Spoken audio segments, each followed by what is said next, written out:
trying to be a repeat of phase 2 of the elections we had sometime last year in June. The whole idea of this repeat is to give an opportunity to those that seats were not uncontested and those who did not meet the threshold of what was required for the elections, to give it a second go and to allow those who might have been left out of the process also to come on board. You will realize that UDA has been a very cutting-edge party.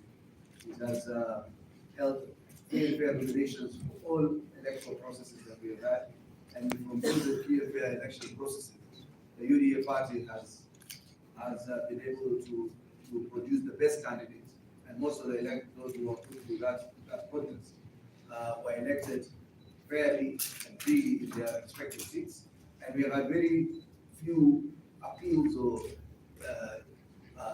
contests or very few people appealing the outcomes of this nomination process. Secondly,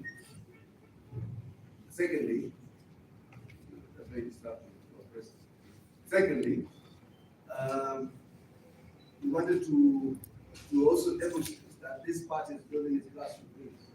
And the chair will highlight to you that after tomorrow, the party will have onboarded, and other the repeats that will follow, the party will have onboarded 580,000 grassroots leaders across the country. The party continues to pursue its strategy of strengthening the parties in all parts of the country. And it is part of the democratic processes of party building to build an institution. An institution then produces past leaders. Leaders then will have the ideas and the width of them to ensure that they progress the party ideals and the party manifesto. And lastly, we have these largely in areas that are the coast region, areas of northern Kenya, where 18 counties tomorrow will be electing grassroots leaders across the polling centers. So without much further ado, I also want to recognize this gentleman, those of you who know him very well. He's the engine behind this party, and the secretary, Nicodemus Lauren. We also have his assistant, who is the leader of our election program and our ICT infrastructure of the party, the deputy executive director of the party, Brian Ingi. We also have a few other directors, Director Nathaniel, who has been calling you, is the Director of Communications. We have Director Sam Mwangi, who's the Director of Logistics. We have Director Reyes Gishon, is the Director of Membership. We have Director Margaret, who is our Director Training, Women Affairs and Training. So the rest are party cadres that have decided also to join us. Thank you, SG. Good morning, everyone.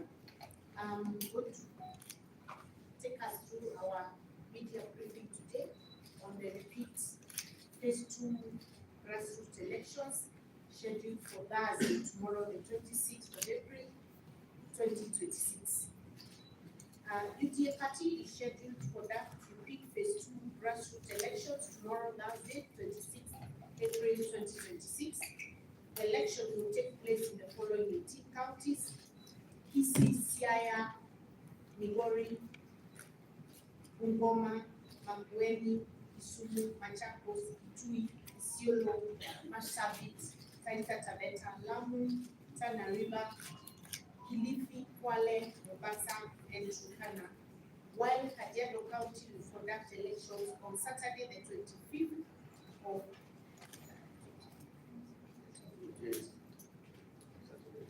25th of April 2026. Registration: over 450,000 candidates have registered to contest for various 20 positions at the polling centers, ranging from representatives of women, youth, special interest groups, farmers, religious representatives, professionals, and MSMEs or traders. Approximately 8 million voters are expected to participate in tomorrow's exercise in over 9,117 polling centers. So far, we have successfully conducted grassroots elections in 25 counties with 235,923 grassroots officials elected. As with previous elections, we will deploy edge-to-edge technology to manage the process with 9,500 electronic voting tablets already at each polling center as we speak. And the results will be available on a public portal on the UDA website, www.uda.ke. The voting will commence at 8:30 a.m. 8 a.m. Let me repeat, the voting will commence at 8 a.m. and close at 5 p.m. In case there are any changes to that timelines, it will be on a case-by-case basis using the structures that are already deployed for the same exercise. The outcome of the exercises will be expected to produce 182, 240 elected grassroots officials with a direct mandate from the people. Thank you very much. Maybe I just wish to say, we wish to urge our members, just like all other grassroots elections, to maintain peace throughout the process, avoid any form of electoral violence. The others that we've done were without major incidences, very few reported, and we are hoping that tomorrow, surely, that will continue in that spirit. The party is going to be a party that believes in democracy and a party that ensures that there's peaceful elections at all times. Thank you very much. It's also important to report here today that this morning we had a meeting with the Deputy Party Leader, His Excellency, the Deputy President, Professor Kithure Kindiki, and 10 candidates for the all-allowed seats. And we wish to report that already 10 candidates have shown interest to run for that seat on a UDA ticket. We had a meeting this morning and we have agreed about ensuring that there will be free and fair party nominations or party primaries at a date to be announced later. But we wish to report that the UDA party will be sponsoring a candidate for the MP for Kalau constituency in Nyandarua County. Thank you. Questions?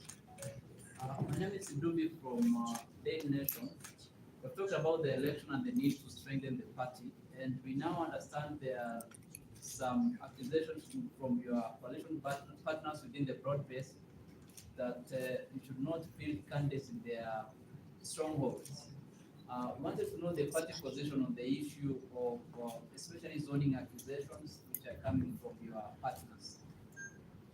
That's a good question, and I wish to say the following. Number one, the matter is now before the leadership of the two parties, and that there are discussions that will be taking place in due course to look at some of those issues. Of course, in any coalition, there's always pre-election agreements that must be reached out, and there is definitely agreement on how the partnership will go all the way to the general election.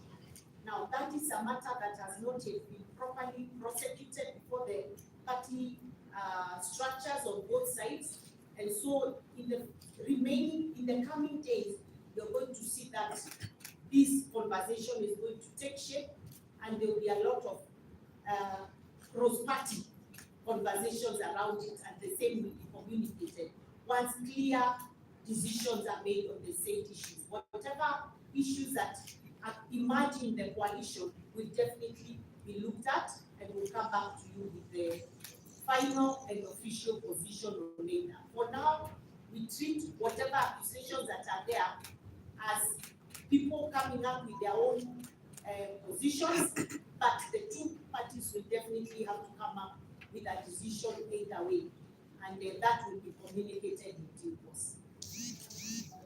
Yeah, my name is Omalwa from West TV. I had a similar question, but I have an additional one. As you are doing the elections for the 18 counties, they are coming at a time when IEBC is also doing voter registration that is to end in a week's time. And we've had an issue of IDs. Even the chairman of IEBC raised the same issue. As a ruling party, maybe what is your take? There are places where they are saying IDs are not being given to the youths who are supposed to be registered as voters.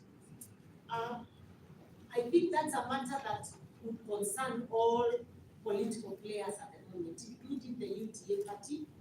And so we will be engaging the national government to ensure that IDs that are already issued are made available to the young people. But may I also say that we have very many IDs lying in registrar of persons offices across the country that have not yet been collected.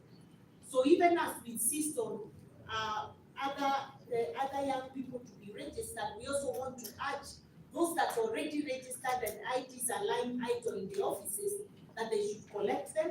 And I'm aware that there's effort through GAO, through the assistant chiefs, the chiefs' offices, to ensure that they get these IDs to the people who are supposed to have those IDs. But we definitely are going to push for faster and more efficient registration of young persons so that they can be able to be eligible for registration as voters. Thank you.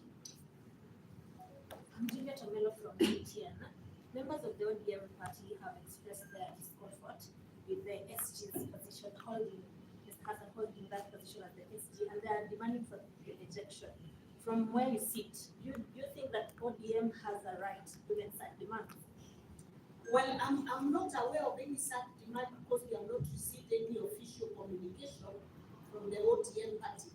But when that communication gets to our desk, we shall respond appropriately. For now, we have an SG who is deeply rooted in his position as the SG of the UDA party. And that position has not changed as far as I know. So we wait for official communication. They know we have a system of communicating with each other. So when that happens, we